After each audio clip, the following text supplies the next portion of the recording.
Jæja, Rúnar, frábær skemmturinn á Seltjarnarnesi. Hver fyrstu viðbrögð eftir leik? Það er bara öflugur sigur hjá okkur. Við vorum bara hrikalega duglegir og vildum þetta svo mikið og spiluðum bara ágætis leik. Það er varnarlega og sóknarlega. Skjóðum okkur fullt af færum og skorum 2 frábær mörk og það hefði alveg getað verið fleiri. Já, bara mjög ánægð með drenginn í dag. Hvað varstu ánægð með í frammistöðunum í dag? Bara allt.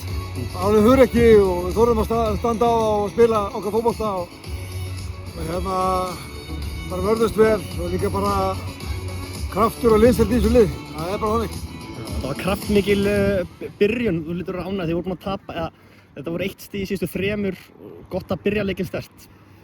Já, mjög sterkt og bara mikið fyrir okkur að við ætlum að gera betur í seinni og þetta gengur það bara upp. Við erum byrjaðar því, við töpum fyrir ákvæði fyrir umferðinni og unnum þennan leik, þannig að við erum bara mjög ánægð með það. Núna eru þið held ég 3 stigum frá efra, 5. sætinu, 8 stigum frá fallsætinu. Þú veist, hvert stefnið þið? Hvert er Grótta að horfa núna?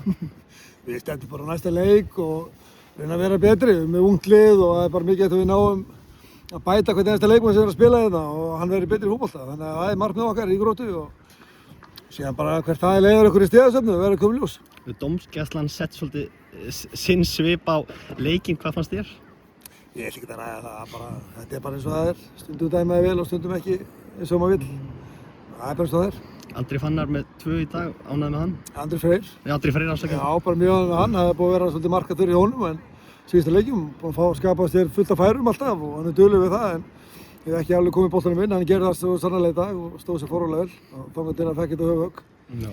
Fyrir út af 40, er þetta heilaristingu veistu? Nei, hann fekk bara góðan skurðið aftan á hnakkann. Alltaf mann. Þú tekur við liðinu þegar þið eru í annarri deild. Núna eru komnir í fyrstu.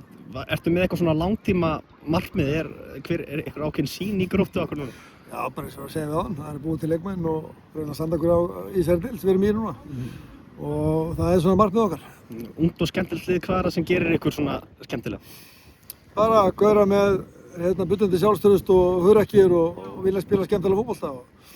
Og síðan umfram allt þurfa þessi gauðrar að spila vörn og ég er kannski að reyna að hjálpa aðeins við það og það er svo margt sem þarf til að vera afbráð knattspyrnumaður og við erum bara að hjálpa þessi strákum til þess að ná langt í þessu.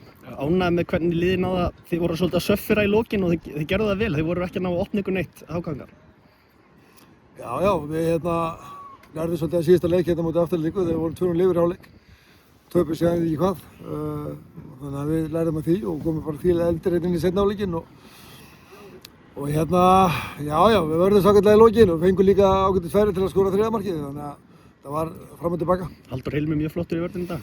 Já, og Emil líka og Rannar sérstaklega, þessi strákar kannski ekki, eins og Rannar, ekki spila mikið og búin að vera einhverju leikið fyrir utan hóp og annað slíkt, þannig að það kom bara inn, standa sér fárlega vel og það sem gerir þetta lið skemmtilegt, við erum með stóran hóp og margir að spila og síðust 2 leikjum fyrir þennan leik við erum með 5 annar flokks strákar í byrjunarliðinu og það er lítið talað um það, þannig að það er þessi Grótta gengur út á. Takk hérlega fyrir og gangið vel. Ja, takk.